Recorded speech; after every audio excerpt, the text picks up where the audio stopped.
Srimad Bhagavatam, Canto 1, Chapter 5, entitled Narada's Instructions Srimad Bhagavatam for Vyasadeva. Text 17. Tyaktva swadharmam charanambujam harer bhajana pakvot patet tato yadi yatrikva va bhadram abhudamushyakim ko va arthapto bhajitam swadharmataha. So, Tyaktva swadharmam charanambujam harer.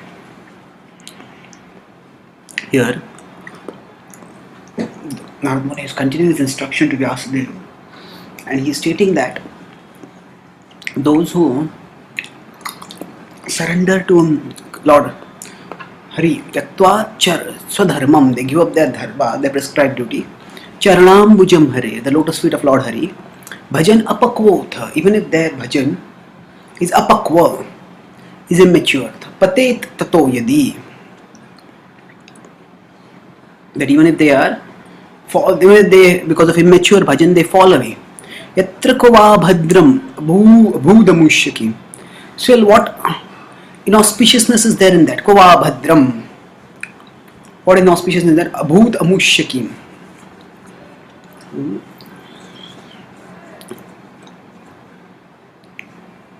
Kovarthapto abhajitam swadharmataha. So, kova artha apto, that what can one attain? Bhajatam swadharmataha. If one does not do one's dharma, if one actually does one's dharma but does not become devoted to Lord Hari, then what gain does one get by this? So both of these points are phrased here as rhetorical questions. That if one does, so that means failure on the spiritual path is considered to be greater than success on the material path. So how is that? Normally we would say that, is it true that failure on one path, suppose somebody says doing a career in engineering, and then that person decides to shift to a career in fine arts, deciding to become an artist or a novelist or whatever.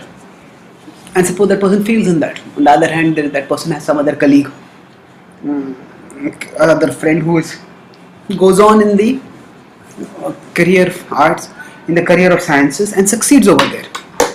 So how can we say that failure on one path is actually better than success on the other? Either we could be comparing failure on one and failure on one path and failure on the other path, or we could be comparing success on one path and success on the other path. Who would be comparing failure on one path with success on the other? The point is that the stress of this verse is that it is not that we could not compare the two like this.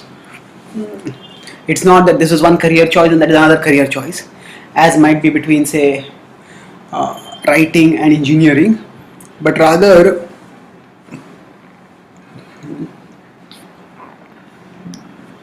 one is the path to liberation and the other is the path to entanglement. And the two just cannot be equated. The two are essentially, fundamentally different, and that's why we need to recognize the foundational difference between the two paths. So earlier, this foundational difference between the devotional and the non-devotional has been hinted at when it was stated that yatra kova that, or rather it was stated that literature chitrapadam harer yashu, that even if that literature is filled with chitrapada, is filled with many wonderful words, that literature does not talk about the Supreme, if that literature does not glorify the Supreme, then its poetic ornamentation is of no use. The same way, here the point is made that Tyaktva swadharmam charanambujam harer, that there is the path of worldly perfection. And interestingly here, Krishna is not talking about, or the Bhagavatam is not talking about simply success in materialistic life in terms of what people might say, okay, get a good admission in a good college, get a good job, get a good house, have a good family, and fulfill the great American dream, as they may say, if people go to America from India or elsewhere. Actually, is here the Bhagavatam is talking in terms of dharma. So it's talking about swadharma, doing one's duties. So success in the path of one's duties also is not enough. It is said because kovartha apto abhajitam swadharmataha. Swadharmataha is in one's prescribed path, one attains in one's prescribed duty, one attains success. Why is that? Because we will still stay at the material level of consciousness. Ko vartha apto abhajitam swadharmataha. We'll stay caught at, even if we succeed in doing our prescribed duties, Varnashram in and of itself is not spiritual. Varnashram is actually material. And being material, it cannot give us transcendental benefits. It can give us only material benefits, and the transcendental aspect is we are going to stay disconnected from the transcendental aspect, being captivated by illusion. So the only way we can move towards eternal reality is by the steady practice of bhakti. So we need to develop a interest in the eternal, and then we have to develop love for the eternal. Only if we develop love for the eternal can we attain the eternal. So Bhagavatam here is pointing us towards that eternal reality, and is saying that even if one falls away from the spiritual path, still it doesn't matter, because even if one falls away from the spiritual path, that fall is temporary. The progress that one has done is eternal. On the other hand, in the material journey, in the material path, the progress is temporary, whereas the fall is eternal. It's an important point to understand. So, on the spiritual path, the fall is temporary, the progress is eternal. In the spiritual path, the progress is temporary, the fall is long-lasting. Let's try to understand this once again. Suppose the soul is in one sense fallen, being in the ignorance of material existence, being in forgetfulness of Krishna. And while the soul is in ignorance thus, even if the soul moves onwards, say to a better material position, say by doing one dharma one goes to heaven, Tetam bhuktva sarvalokam vishalam kshine punye martilokam mishanti. Kshine punye. When there is, the punya gets over, the person will have to fall back again to material existence. So in contrast, if one moves onwards towards Krishna, then one can attain eternal existence. And that attraction towards Krishna that is developed, that is going to last forever. Neha vikramanashosti pratyabhayo na vidyate. So externally a devotee may fall away from Krishna bhakti, but internally whatever attraction to Krishna one has developed, that is going to stay as eternal asset. Yes, circumstantially that attraction may go away for some time, but deep within their heart, that attraction will stay and it will re-manifest later. So the fall is temporary on the spiritual path, but the progress is everlasting, and it will, in this next whatever attraction we have, that will become re-manifested as soon as we recommence the process of bhakti. Whereas even if a person goes to heaven or attain some other destination, still that person is still in forgetfulness of Krishna, is in disconnected from Krishna, and in that sense it's still a futile thing. So this is a radical contrast, and through all these various modes of analysis, what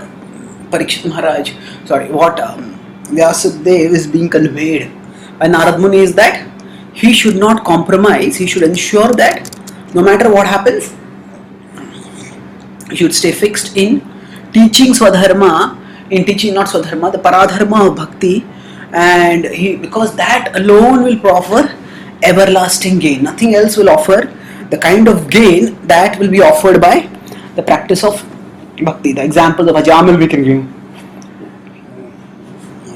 Rajamil attained the heaven, did sinful activity, but whatever bhakti he had done, that became re-accessible to him. Same happened to Gajendra also, and same happened to so many other people. Nahusha did his duties perfectly and went to the heavens. But then from there also he fell back again when he committed a mistake, when he offended the sages. So this verse 17th verse conveys that it's for no reason should we delay the commencing of spiritual life for the pursuit of transcendental dharma, and material dharma should not come in the way of transcendental dharma. Material dharma means doing one's duty according to varna ashrama. That should not come in the way of pursuit of the transcendental dharma. So 18th text. Tasyaiva hetoh prayateta kovido na labhyate yad brahmatam uparyadha tallabhyate dukkavad anyatah sukham kalena sarvatra gabhir ramasa. Tasyaiva hetoh. Tasyaiva hetoh. For that purpose alone, prayateta kovido, the wise person should endeavor. Na labhyate, that which is not obtained yad brahmatam uparyadha, that which is not obtained by wandering uparyadha, from the topmost level to the lowest level in this world. Tallabhyate dukkavad anyatah sukham, that is attained as far as dukkha and sukha, dukkavad anyatah sukham, kalena sarvatra gabhiram hasa, by the power of time, gabhira, by the subtle power of time, subtle progression of time, kalena, one will attain happiness and distress. So the previous verse theme is now brought to a rhetorical conclusion. Tasyaiva. Therefore, what is therefore? The previous verses that is indicated that failure on the spiritual path is better than success on the material path. Failure on the path of bhakti dharma is better than the success on the path of bhakti rahit dharma.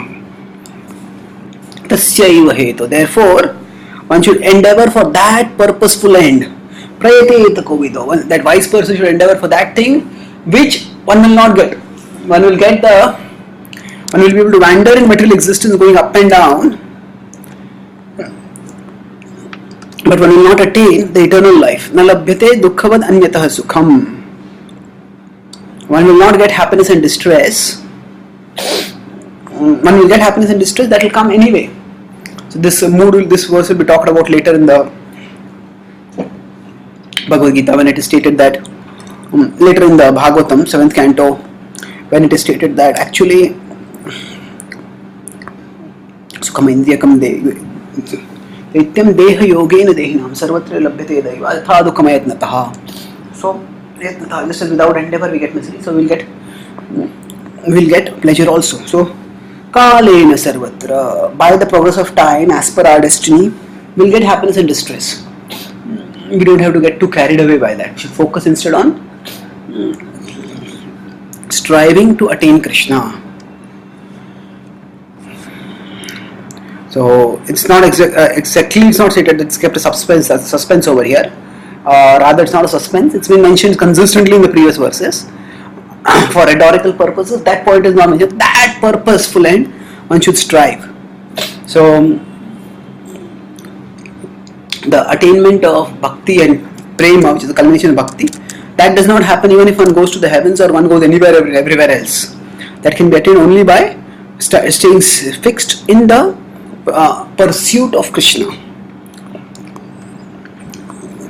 And now 19th text will emphasize further the point which was made earlier. Navai jano jatu kathanchana vrajen mukund sevi anvaydanga samsmritim smaran mukundangri upagohanam punar vihatum ichchen rasagraho janaha.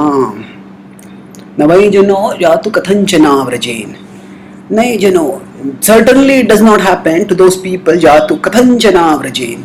Somehow avrajen. Somehow or the other, if Mukunda Savior, those who are the servants of Lord Mukunda, the devotees of Mukunda, Anved Anga Samsmritim, like others, Anga is a form of affectionate address. Oh my dear, here Vyasa is being addressed thus by Narada. Samsmriti.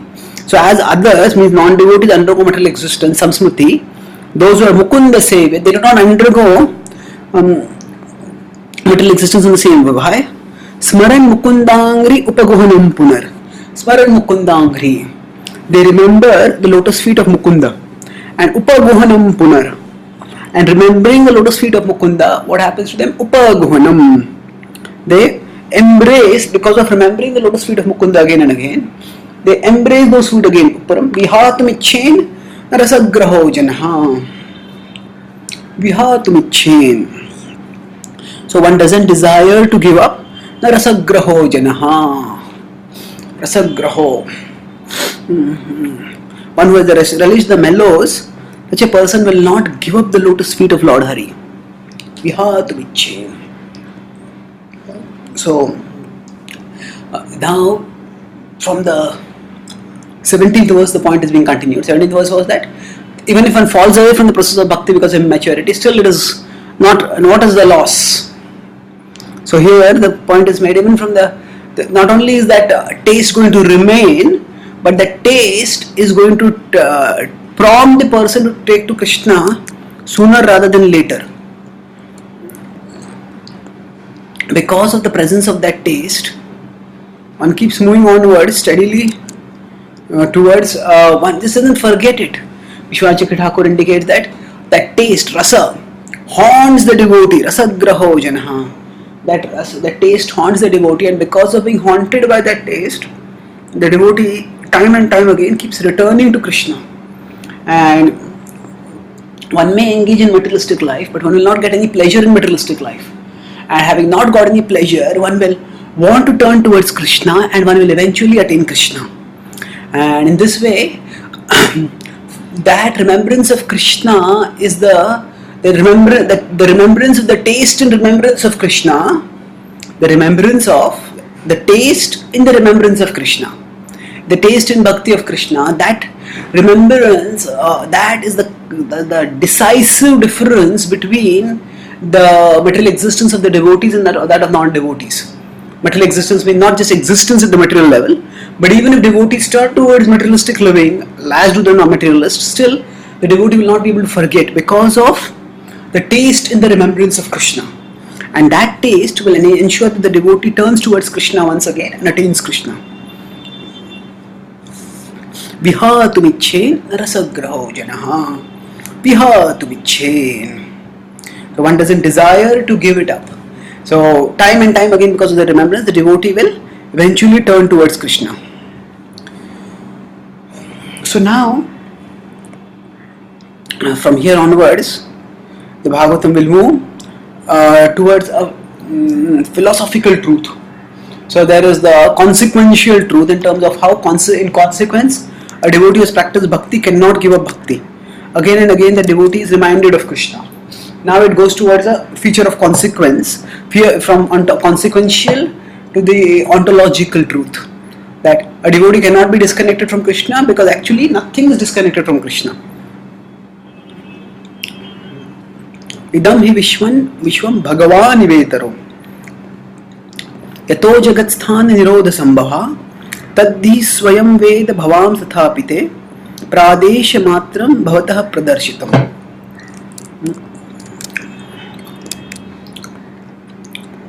Idam hi vishwam bhagavan ivetaro. That this Vishwa bhagavan ivetaro. That this is actually iva itara. This world is actually non-different from Bhagavan. that it is different and non-different, that it's almost the same, iva and itara, different. So there's a difference and non-difference which is simultaneous and inconceivable, is the Gaudiya Vaishnava Siddhanta, Achintya Bheda Ved. This is pointed to in this verse, Idam Vishwam Bhagavani Vetaro, Yato Jagat Sthana Nirodha Sambhavaha. Yato, from whom Jagat Sthana Nirodha Sambhavaha. That from him, this world has come about and is being maintained and is ultimately going to rest after destruction. Tadhi Swayam Veda Bhavam Tathapite. So this difference and non-difference, Tadhi, you can all about this, Swayam Veda Bhavam Tathapite. You know about this. Veda, you know about it. Tathapite Pradesha Matram Bhavata Pradarchitam. So because you know this, I am giving you only a synopsis over here. Pradesh. So the relationship of the Lord with this world is quite a complex philosophical subject matter. And Vyasadeva is told by Narad Muni that you already know about this, so I don't have to go into details. I'll just give you a synopsis over here. And different examples when you give, just as a tree and its leaves are connected. This is a fire and the heat and light are connected with the fire. So like that, there is Achintya Bheda Ved relationship. So let's not go into those technicalities now. We will do that later in the due course of time. But here the point remains that there is both, that the devotees cannot be disconnected from Krishna, because actually nothing is disconnected from Krishna. Now, even now, no soul is actually disconnected from Krishna, but in the consciousness there is no awareness of that connection. And once even a little bhakti is practiced, that awareness is triggered, then that awareness cannot be obscured. Although it can be pushed in the background temporarily, but it will pop up again and again and push the devotee towards Krishna. Tam atmanatmanam avehi amoghadrik parasya pumsah paramatmanah kalam ajam prajatam jagatah shivayatan mahanubhava bhudayo adhignatyatam. Tam atmanatmanam avehi amoghadrik. Tam, you by your own self, atmanatmanam. So you search for the super soul, search for that super soul, amoghadruk. This adjective, this describer has been used repeatedly in this chapter. This third time we are finding it. Amoghadruk, one with infallible vision. Parasya pumsaha paramatmanah kalam. So here this per sound is repeated thrice in this verse. In the second line, Parasya Pumsa Paramatmanaha. Kalam refers to part, clearly part. So here Narad Muni is himself acknowledging the special position of Vyasadeva. Earlier in the previous chapter it was stated that Kalam Hari, that he was born from Parasharya as a portion of Lord Hari, and that same point to Vyasadeva, Narad Muni is reiterating that you can definitely search for the super soul in your heart, because you yourself are a part of that same supreme being. Ajam prajatam jagatah shivayatan.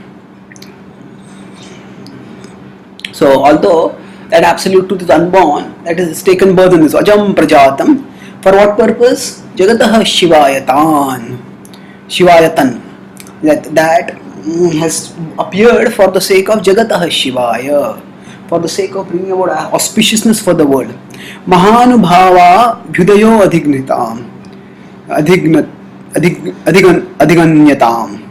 Adhiganyatam means to describe it.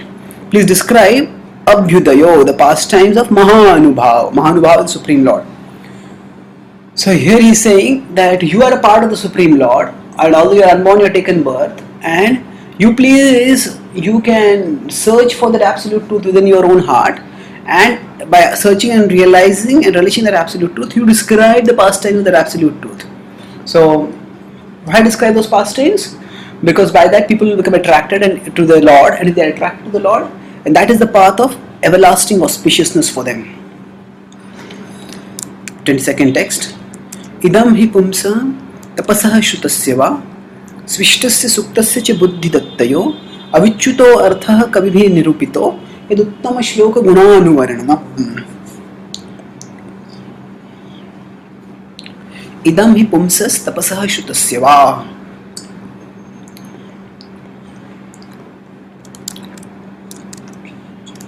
पुंसस् or पुंसः tapasah shutasya va. And in this world, in this life, that idam hi pumsas, this body, tapasah shutasya, that this person, for all people rather, tapasah shutasya va, that whether it is by austerities, whether it is by study of the Vedas, swishtasya, by doing sacrifices, suktasya, by getting spiritual education, buddhi dattayo, by the culture of knowledge, avichuto artha. So there are various modes of pious activities that are mentioned, that are ordained in the broad Vedic literature, broad body of Vedic literature. And what is being stated in this verse is that the purpose avichuta artha is their infallible purpose, kabibhi nirupito, their ultimate purpose as is ascertained by the great sages. Kabibhur nirupito, kabibhir is the wise persons, and nirupito is determined. What is that? Uttama shloka gunanuvarnanam. It is describing the glories of uttama shloka. So here Narad is addressing the cause of dissatisfaction of Vyasa. He is indicating that you have done a phenomenal amount of literary work, but the purpose of all activities is glorification of the Supreme Lord. And in your literary work, unfortunately, you have not done the glorification of the Supreme Lord. And because you have not done glorification of the Supreme Lord, that is why you are now caught in illusion. You are not in exactly an illusion, but in the sense that you are still not got satisfaction. You are feeling a sense of incompleteness. So Prabhupada gives a very insightfully contemporary purport to this verse, and he explains that at that time there were various, the gist of his purport is that at that time there are various activities which were considered as signs of progress for people. Doing sacrifices, studying scriptures, then doing austerities, hearing. So what is mentioned, the activities, tapasa, shutasya, swistasya, suktasya, buddhi dattayo. Like this, there are activities which are generally considered progressive. So Prabhupada recognizes that we are living today in a culture where science is considered progressive. And either way, the point is that whatever is considered progressive in a particular cultural context, that is good. But the purpose of whatever one does is to move closer and closer and still closer to the Supreme Lord, and to thus attain the Supreme Lord. So that happens when we glorify Him. So all the activities that we do, it's like Maharaj Yudhishthira, he performed the Rajasuya Yajna. The purpose was to Uttama Shloka Guna Anuvaranam. He was doing the sacrifice of Rajasuya Yajna, and the purpose was that Uttama Shloka Lord could be glorified. And similarly here also, the purpose is that for your compiling the literature, the purpose should have been glorifying of the Uttama Shloka Lord. But instead you have actually, rather than glorifying the Supreme Lord, you have talked about many other subjects, but the Lord has been sidelined. And that is why there is dissatisfaction. Now, how can science be used to glorify the Supreme Lord? Prabhupada says that science can be used to talk about how God exists and God is glorious. So now, mainstream science today does not talk about God because it operates on the premise of methodological naturalism, that it looks for natural explanations for natural phenomena. And because of looking for natural explanations for natural phenomena, it does not actually does not comment about anything supernatural. It does not comment on any transcendental reality. Now for most of scientific history, methodological naturalism has been an operational principle. But whether that is an essential principle and whether that is an ontological principle, these two are questions that need to be seriously investigated. That means that whether it is essential principle, that if science looks for explanations that are not natural in the sense that they are not material explanations, there are transcendental explanations that science comes up with. So does that violate the spirit of science necessarily? So is methodological naturalism an essential principle for science? Is it simply an operational principle, or is it a fundamental, non-negotiable, indispensable sort of principle?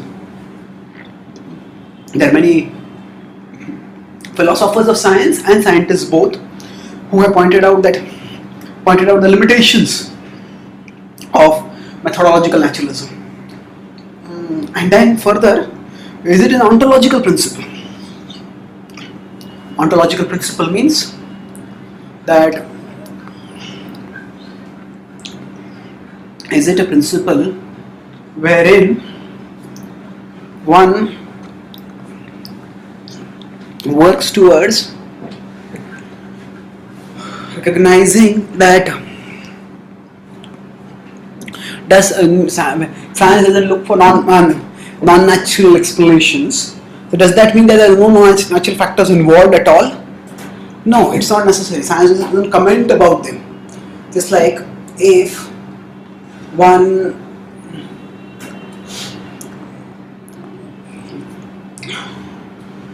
uses X-ray vision to try to scan the body, and by the X-ray vision we can detect certain things, and certain things we will not be able to detect by the X-ray vision. So it does not necessarily mean that other things don't exist. Or if we take a fishing net and we put the fishing net in water, and if the fishing net say has a hole of say 10 mm by 10 mm, now any fish that is smaller than that will just slip out.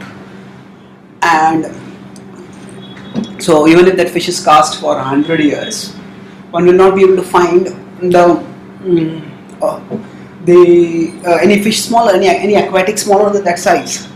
Similarly, science casts a net to try to get knowledge of the world around us, but it looks for material things. So any non-material, anything spiritual, anything transcendental that slips out of the net of science. So that just as it does not mean that because no fish smaller than 10 mm were caught, that does not mean that no aquatic smaller than fish 10 mm exist in the boat. Similarly, just because science has not found some non-natural explanations, non-natural factors, that does not mean that they don't exist. So by appropriately defining the purpose of science and by precisely outlining the procedures for what could be a higher dimensional science, Bhakti Yoga is science in the sense that there is a well-defined process, and by following this process one can attain lasting results. One can attain not just lasting results but repeatable, verifiable results in the laboratory of one's own consciousness. And thus one can actually verify. So Bhakti as an experiential inner dimension, as an experiential science which gives us connection and realization of higher dimensional realities, that is a very important principle. And that's the principle that this verse points towards, and that is what can be done. There are various ways in which the science can be used for the purpose of glorifying God, and one of those is being talked over here, but is rather we discussed over here. But Prabhupada gave this as one of the mission statements for the Bhaktivedanta Institute, that the devotee scientists should actually establish the existence and the glory of God through the principles of science. And similarly, whatever field of knowledge we are working in, we can see how we can actually point towards the glory of God through whatever branch of knowledge that we are studying.